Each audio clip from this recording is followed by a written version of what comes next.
that's Pavlovian conditioning is the part that we dismissed. Most dog trainers dismiss as the simple one, right? We use it to create our markers, Yeah. Pavlov, tone food, tone food, tone food, and the dog salivate the whole 9 yards, right? And then people go, that's the simple one, and they kind of dismiss it, and they focus on operant conditioning, on the cause and effect, the choices that dogs make. Right. But I've come to believe that Pavlovian conditioning drives everything, and it's the more powerful of the two. Like if you were pitting Pavlovian conditioning against operant conditioning, and they're in conflict with each other, Pavlovian conditioning will win every time. And a lot of what we've done when we started to learn to manipulate motivation in dogs is we classically conditioned, or through Pavlovian conditioning, caught them in really high states of arousal. And that high state of arousal was conditioned to location, to exercise, to me, to all kinds of different things. Yep. And that arousal that the dog had is involuntary. It's not a choice on their part. It's just a condition. So now, this dog can't sit. You ask it to sit, and its butt's hovering 2 inches off the ground, right? Because you've said sit, and tossed a toy for it. Sit, tossed a toy for it. Sit, tossed a toy for it. He's usually sit. This dog's like this. All his muscles are tense. He can't sit. And we're correcting him to get him to sit. Like, hey, he's not sitting. He's not putting his butt on the ground. That's a classic example of what we're calling now like Pavlovian interference, right? Where that's a situation we've created through drive manipulation, and we're holding the dog accountable for something they can't control. Right. And we all went through that phase. Yeah. Like where I'll put I put e-collar on the tail. Like no. So like you breed, right? And so do you think that how much is there some a genetic component to that like they become more? Oh, 100%. That way. Okay. Yeah. The like, I think. And I don't know that there's been good controlled scientific studies out, but I guarantee that genetically there are certain dogs that produce higher levels of dopamine. There are dogs that genetically are going to externalize when they're excited more. They're going to shake and vibrate and vocalize and things like that. And there are dogs that are better internally at switching gears between high arousal and lower arousal activities. And so all those things are affected by genetics. Right. So let me ask you this now. Knowing that, would you pick a dog, like how would you pick a dog now compared to, say, before, knowing that, this happens? That's a really good question. So for me, what I look for a lot these days in my personal dogs is what I call an internal dog, right?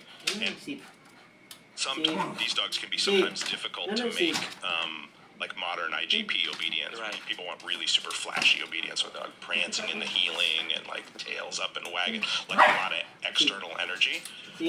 I like a more kind of collie-esque energy, if you will, right?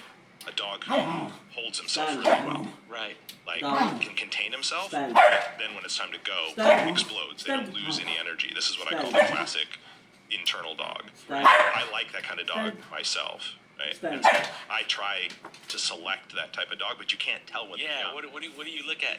I feel like I got Galan now, but then I feel like I'm at that place where I could either go to the point where he's like starts making these bird sounds that Guapo was making, like, or I could just tone it down a little bit. And so, how would you? I guess like for everybody out there watching, what do you recommend to create a dog that can manage his emotions? So I think some of it is created and some of it you can't. There's nothing you can do about it, right? There's going to be a certain dog that when they get stimulated enough, and the kind of work we do, they're going to at some point, whether it's in bite work or we need to crank them up some in the obedience because the exercises are getting harder. We want to do send-aways, like long send-aways. We need motivation. You had to have to pump the dog up. And one dog it's going to be hard for. If I identify a dog that when he's young, seems to have problems, there's a couple of things. We'll talk about them a bunch this weekend. One is I get them on intermittent reinforcement sooner. Like, I used to keep dogs on continuous reinforcement longer than I do now. And what I found is if you're on continuous reinforcement too long when you go off, for the dogs that get aroused, they get really frustrated.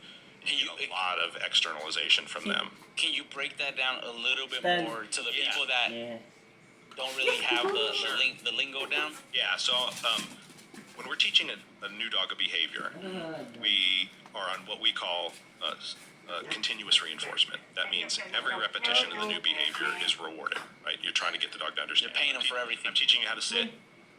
You pay them Every sit's rewarded for a certain period of time, right? Because you want them to understand. They have no idea what this is, right? They need to learn the action and they need to learn what the word means, and so they're on a very high rate of reinforcement or continuous reinforcement. There's a point at which you obviously aren't going to reward every repetition of every behavior you're teaching, and that's going to what we call a variable or intermittent reinforcement schedule, right? And a reinforcement schedule just means how often are you rewarding a given behavior. And in the early days, and up until the last 10 years for me probably, we kept the dogs on continuous reinforcement for quite a long time, making sure the behaviors were really solid and exactly the way we wanted them before we put them on a variable or an intermittent schedule. Right. Right. The problem with that is that when you go to a variable schedule, you've created such a strong expectation of reward that it's very disappointing for the dog. And with a low motivation dog, they have a tendency to drop off quickly. With a high motivation dog, they get really frustrated, right? Which is part of what drives intermittent reinforcement to work, right? Your dog goes, oh, I didn't get it, next time I'm gonna get it. Oh, I didn't get it, next time I'm gonna get it, right? Well, if the frustration spike is kind of too high, and I'm using frustration as That's good. a colloquial term, frustration level's too high, then the dog starts to bubble over. Right.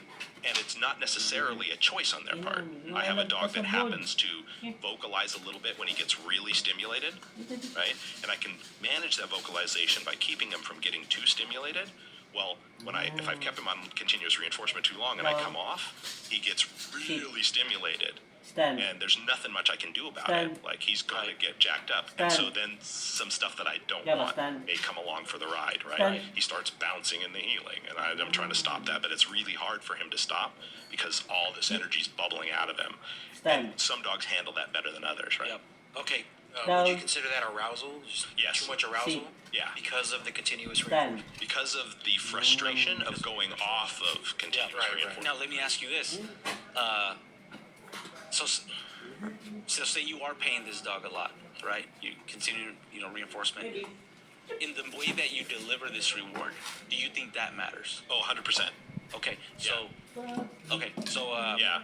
because I feel like say even if I am going to use a yes, I can use it with even a different tone. I feel like it could kind of have a difference sometimes, or if you're going to pay with food or like we're doing all kinds of things to manipulate it now, like Okay. switching values of rewards, using certain types of rewards where you don't want too much arousal, and other types and others.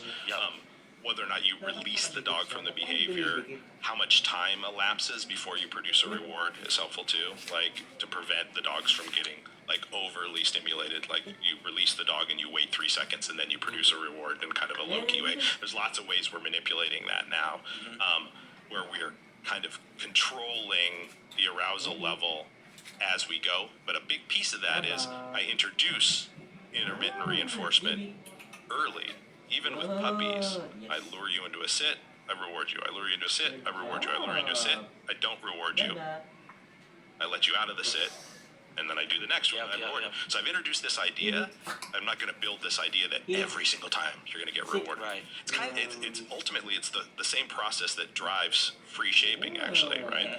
If your listeners are familiar with free shaping, right? You are building a behavior and you're rewarding steps on the way to a finished behavior, but you don't get the finished behavior in the beginning, right? So I'm trying to free shape the dog into touching my hand with his nose, right? So I stick my hand out, he looks at my hand, and I mark and reward, etc. Well, what you do is you reward him looking at your hand, you reward him looking at your hand, you reward him looking at your hand, and then he looks at your hand, you don't reward him, right? So what's that create? With the right kind of dog, it creates a little bit of frustration. He goes like, What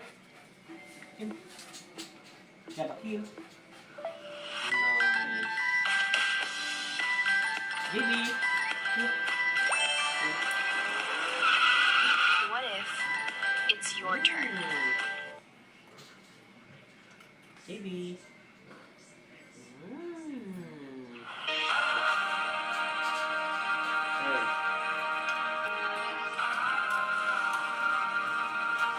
When it's not a busy morning. hey, with the right kind of dog, it creates a little bit of frustration. He goes like, hey, I thought I was getting rewarded for this. So the next time he does it a little more energetically. Right, And you yep. reward that. And you shape that. Yep. And so there's a little bit of frustration that comes when you violate a dog's expectations of reward, right? And with the right kind of dog, it adds energy and it drives them forward. So that's a good thing for creating behavior.